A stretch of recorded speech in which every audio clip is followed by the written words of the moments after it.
recording. What is machine learning?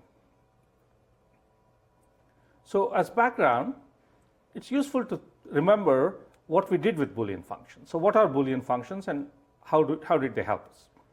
So most generally, a Boolean function is a map which takes n-bit binary vectors and maps it into the real numbers R. That's what we discussed.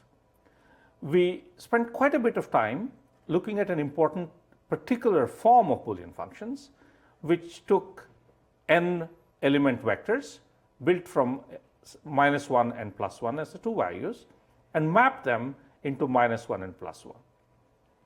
That's what we have studied in the past.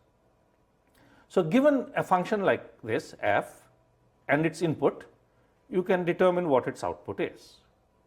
And Fourier expansion gave us a particularly interesting perspective, I think, on the structure of such functions, in particular density versus sparsity. And it helps identify parts of the inputs that contribute more to the output as opposed to other inputs that don't contribute as much. And this vague notion could be made quite precise. That's what we have done. That's what Boolean functions help us try and understand. Now let us ask the inverse question. Given a Boolean function that we have in our pocket, let's say, can we figure out what such a function is, given that we have its evaluation on a few, we don't say how many, a few of its inputs. So can we reconstruct the function just by looking at some of its inputs and the values that those inputs generated? And can we do better in terms of determining or figuring out this function if you knew something more about the function? For example, if you knew that the function is sparse in a certain way. And this is important, as we will see in moving forward as well, that when you have lots of data and you want to learn something about the data, and we are trying to formalize what that means, sparsity can help us learn better potentially, because if there are only a few important examples that pretty much tell us everything about the function, then those examples can give us a good description. Hitting those examples early is very useful. So this lecture, as we move forward, will answer some of these questions, also give formal frameworks to talk about them, and we'll start, of course, with the most basic question as to why we should care about the problem at all. So motivationally, machine learning has to do with computers. Here machines are computers that perform tasks without you having to program those behaviors into the software. So the idea is the algorithm has the ability to learn from looking at examples as humans would learn by looking at examples in the real world. And there are a variety of successful deployments of this: spam detection, face recognition, systems that recommend, let's say, what movies one should watch next or what things one should buy from an online store next. These use models of past behavior as examples to predict what you ought to be doing in a more general setting. So invariably, it's achieved by presenting examples in an early stage and then determining what some underlying hidden patterns may be, which this algorithm learned and therefore uses to extrapolate into future examples. And probability and statistics play an important role in this. The goal, of course, is to design these algorithms that are efficient, as always. So we need to know what efficient means. But in order to describe efficiency, we need some way of being able to talk about what it means to learn a task, to learn and perform a task of some kind, and do that in a way that we've been pursuing for other things earlier on, formally, in a precise, well-defined way. And second, of course, if you need lots and lots of examples to learn something, that takes time and effort, that's not so efficient. So you'd like to be able to learn with a few examples. And our whole course is about efficiency and learning efficiently. And design and analysis of algorithms has a way, through going back to the previous lectures, concepts such as big O and omega, of quantifying efficiency. And so we need effectively some form of mathematical models which give us a notion of what learning means and what associated efficiency is. Fortunately, this came together quite nicely through what is called the probably approximately correct model, or PAC model, proposed by a very prominent computer scientist, Leslie Valiant, in 1984. He is on the faculty at Harvard University. And this model resulted in a new field called computational learning theory, or COLT. What we will be discussing are models heavily based on this work, filtered through, of course, the perspective in the book that we discussed. This, among others, was sort of a major pillar, we can say, this work, in having Les Valiant be recognized through the most distinguished award in the field of computer science, called the Turing Award. So it's a very widely accepted and influential model of machine learning. So in the PAC learning model, you have various elements that we need to now start defining. And these elements become a part of the formal characterization of machine learning that I alluded to a couple of minutes ago. So to model learning, it first and foremost represents the sort of intuitive but abstract notion of what it means to learn formally. In a sense, it's analogous to what we've been studying as algorithmic complexity, where we took an informal notion of computation.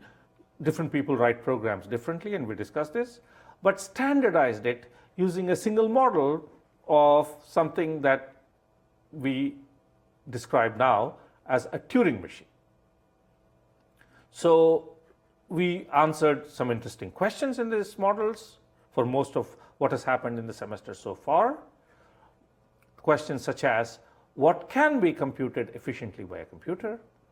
What are the limitations in terms of what a computer cannot, and that was also interesting, compute efficiently, and so on. PAC models do something similar in the context of machine learning. So to do a thorough job of introducing PAC models, we will first define the elements of the model and associated notation. We will then describe the model itself in a preliminary way to start with. Using that, we will then identify some missing elements, which is item number 3 on this list. And this will lead us to additional parameters we need to define, and pulling together items from topic 1 and topic 3, where 1 motivates 2. We will then construct, because we have all the cogs of the machine now, we'll then construct a model that's complete, and then move on to applying this model in order to understand how to use it well to our favorite framework of Boolean functions. That would be the next step, and that's the entire lecture for the introductory machine learning topic. So we'll fall back, as always, on our favorite notation from sets. We would not be using vector space concepts in this particular topic, but sets come in very handy, as do concepts from algorithms, and probabilistic concepts that we discussed earlier play a very important role. So when you have a concept or something you want to learn, then, and I'm using this term now completely informally, you have a set of examples, instances. These instances intuitively satisfy the following property. Either they support your concept or they're not part of your concept. So let us say, as a simple example, that you're taking a collection of balls of two colors, and the concept we want to learn is a ball having the color white, whereas you have another color, say blue. So a white ball would support the concept that we want, a blue ball would not. So the instances would be here the balls of various colors. And so these are basically not objects in the real physical sense because you can't input them into a computer. These are encodings, which are, say, numbers or symbols or letters of objects, which are instances from the world that the learning person, in our case a learning computing algorithm, is residing. And using these examples, we will ultimately try to learn a concept. Typically, and this is a potential encoding, but that's how computers, as we have always been dealing with in the algorithms course so far, computers encode things as binary strings. So it's safe enough to think of our inputs, examples, and ultimately concepts as being represented as binary strings. So a concept is a subset of the input space X. So you have all these instances, white and blue balls, and we are trying to break them into types that either belong to the concept or that they don't. So C is a letter, boldface, which we'll use to denote a concept. And since basically it is not interesting to use every element of X to be a particular concept, because that's a trivial concept. It's interesting if some things in X satisfied a property and some did not. So if every ball in the universe was white, there's nothing much to learn. It's usually the case that C is a proper subset of X, as opposed to being all of X. Although mathematically, there's nothing stopping us from making C be all of X. So it's very natural, given this background, for us to think of C as being a map or a function, which is sometimes called an indicator function, which is the following. So given an example, X, from the set of all instances, C is a function that will indicate with the value 1 if X belongs to the concept, with the value 0 if X does not belong to the concept. So in the concept where we are interested in balls being white, if X is a white ball, you would get 1. If X is a blue ball, you would get 0. And a concept class is simply a collection of different concepts. And that's capital C. As always, we've been using boldface for our notation. And all this concept based framework will now be used by an algorithm A to learn this concept, not by giving you a complete description of what C does, but by cleverly feeding instances X to A such that after a while A reaches, and we'll of course make this precise, a pretty good state in being able to tell us what X is. That's the whole machine learning game. So a simple motivating example, other than the one that I just discussed about classifying balls as being white or blue, let us consider the task of a learning algorithm determining, given the real line, all points on the real line, that will classify the points into two groups, where you have a particular interval on this line, which is an interval of numbers, a continuous sequence of numbers. If a number is in the interval, it satisfies our concept, value 1. It's outside the interval, does not satisfy our concept, value 0.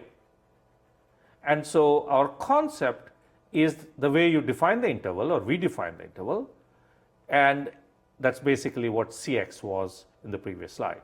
So the particular definition of the interval is the concept. So going through this example in a little more detail, let us say that the set X, to recap what I said, is the set of all real numbers, and intervals could be anywhere on this line. So let us consider a particular interval that we claim is the concept we care about, and that is the interval going from the number 1 to number 6, usually written with parentheses 1 comma 6. That means every point on the real line between 1 and 6 is in this interval satisfies our concept, and every point that's outside this interval that is greater than 6 or less than 1 does not satisfy our concept. Now we talked about a concept class, a set of different concepts. So let us say that our concept class is the set of all intervals of a certain width, say 5. So you could go from 2 to 7, 5 to 10, and so on. But of all those intervals, exactly one is the concept we are trying to learn and that we care about from the concept class capital C, and that is the interval which is our concept 1 to 6. So C is, little c, is one concept in concept class C. So what is the model for learning? We are, after all, not talking about a student in a classroom learning. We are talking about formalizing this using a computational model. So machine learning, the model, in the context of pack learning in particular, is our algorithm A can draw examples from a set of instances, examples, and the examples are meant to learn, and this is very important, an unknown target concept. So you don't know what the concept is. You're drawing these examples and you're building some sort of an image through discovering hidden patterns of what the concept C is that belongs to the larger concept class capital C. So in our example, we are trying to learn 1/6 through these instances. So how does the algorithm proceed? It's very intuitive the way this has been formalized, it turns out. So what the algorithm does is, as it is learning, it keeps improving, of course. The more examples the algorithm sees, the better that one can talk about the hidden concept or the unknown target concept C. It provides an intermediate concept, let's say H. So H is also a concept inside X. It's a hypothesis saying, I think so far that this is the hidden target concept C, but you may miss it because you haven't seen enough examples to learn yet. Okay? So we are taking this concept H. So it could be some interval also of width 5 in the concept class C, the hypothesis. And informally, because we are going to make this a little more formal in a minute, we say that A has learned C if it outputs a hypothesis H from the class C that is close to the concept we are trying to learn. Because you see, H may not be exactly C. That's why it's probably approximately correct learning. The word approximate meaning you may not always, with reasonable effort, find the exact concept C, hence approximate, but something pretty close. We, of course, have to be able to write this down precisely as to what pretty close is.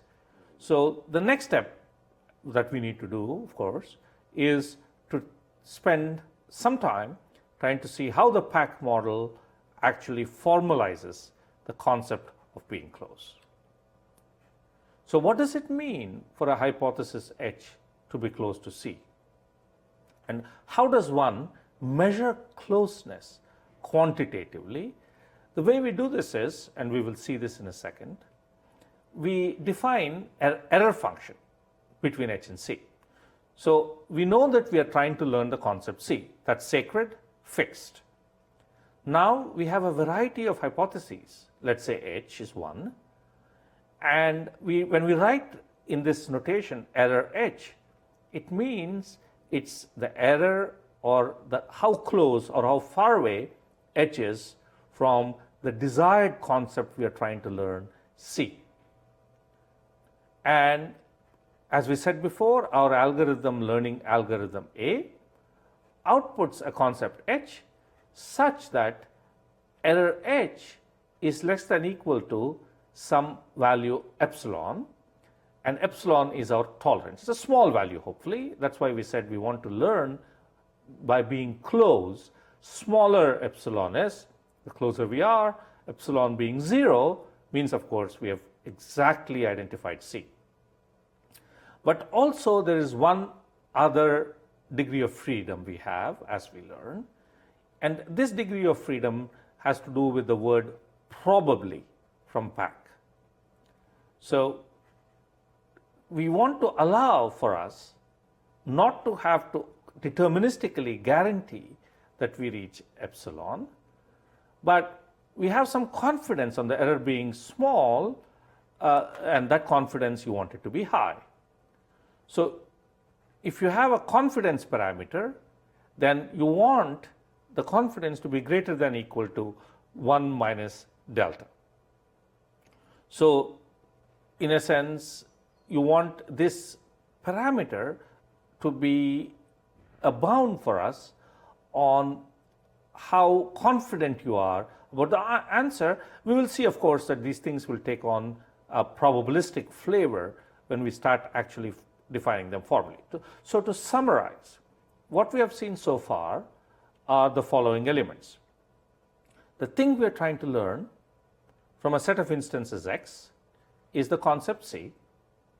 We have an algorithm A that's trying to learn this by looking at examples one after the other, and we are admitting upfront that we may not be able to learn C precisely, and so we are thinking of intermediate guesses based on experience of seeing examples, that we may see a hypothesis H, and H may have an error associated with it, and so H is an approximate representation of C, and that has a bound epsilon, and that's our tolerance. And similarly, we have a confidence parameter delta, and through that we would like to be confident to be modeled probabilistically with a value greater than 1 minus delta. So back to our interval learning example, we already have seen what X could be. Set of all intervals is the concept class C. You have the concept which is the interval from of length 5 from 1 to 6, and the algorithm A has examples from C and from X, I'm sorry. And what we need to do is now to compute a hypothesis which is close in terms of reducing error to the true concept, ideally a hypothesis that has the smallest possible error being 0. And intuitively, it's very easy to think of constructing a hypothesis H, which is an interval, and this hypothesis would be the closest. You can think of closeness of intervals being naturally defined, since they're all of fixed length 5, naturally defined as being as close to the interval 1 to 6 as we can. So to summarizing the entire element, all the elements of the model, what we have are the following. We have a notion of epsilon and delta that we defined in a second ago. So let's try to see if we could formalize epsilon and delta as well, and that brings us to the world of probabilities. So let D, and this is a new symbol we're introducing, denote a fixed probability distribution, some distribution, over the instant space X, and we call this the target distribution. If H is any concept over X, then the error between H and C, we'll say more precisely now, which is error H for the hypothesis, is the probability, that's what this notation is saying, denotes the probability of mismatch between H and C as elements from X are drawn uniformly, typically, but in general randomly from the distribution D. So that is how we define error, probabilistically but precisely. Now there's one last missing block that has to be plugged into the model to make it the complete PAC model. And so learning algorithm A that we have been discussing has access to a special procedure, EX for example, which takes inputs, the concept C and the distribution D, and which magically produces examples for us to examine. And what does it, these instances? So it produces two things, an example X to try and its indicator value, whether it belongs to the concept or whether it doesn't belong to the concept. So starting with concept C and D, we are given access to this, which in formal terminology can be thought of as an oracle. And this oracle effectively gives us an example, and will, by asking it to provide us with an example, can give us an example of something that's in the class and satisfies the concept, or not in the class and therefore does not satisfy the concept. Okay, so in the most general case, again, X is, to remind you, X is drawn randomly and independently, each example from the distribution D, and quite often we are looking at distributions that allow us to draw examples uniformly. So now we are able to bring all the elements together, and this is called the PAC model. So what should a good algorithm, learning algorithm, according to the PAC model do?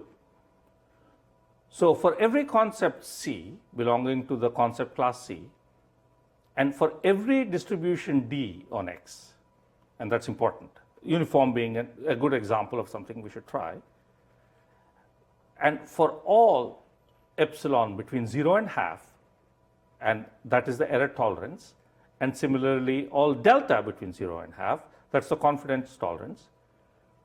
If A is given access to our oracle and inputs epsilon and delta, then with probability at least 1 minus delta, A outputs a hypothesis concept H satisfying error H less than equal to epsilon.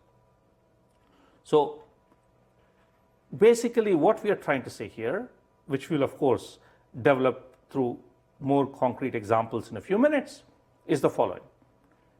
Our algorithm A, which is the centerpiece of this development, has to, using epsilon and delta, and a sequence of examples drawn by consulting this oracle that gives these examples magically for free, one step, be able to produce a hypothesis H, which is a description of an interval in our previous example, such that error H, as defined earlier, is less than equal to epsilon. And of course, the confidence is at least 1 minus delta. So on top of this, if A runs in time that is polynomial in 1 over epsilon and 1 over delta, then we say that C is efficiently PAC learnable. So just as we define polynomial time to be good, whereas exponential time to be intractable or not good, we now want to define a parameter, because this oracle basically doesn't cost us anything, to depend on having basically low error and high confidence. So the reason why we have 1 minus delta is because ultimately we are going to be basing our time complexity on 1 over epsilon and 1 over delta. And as we will see, we would like delta to be small, which means this number will be large, And as this number grows large, we would still like the running time of A to be small, polynomial. So that concludes, in a snapshot, an overview of the PAC model. And then moving forward, we would now try to understand this model rather than just state it abstractly by applying it to something we are all too familiar with through the previous lectures, how one learns Boolean functions in a PAC framework.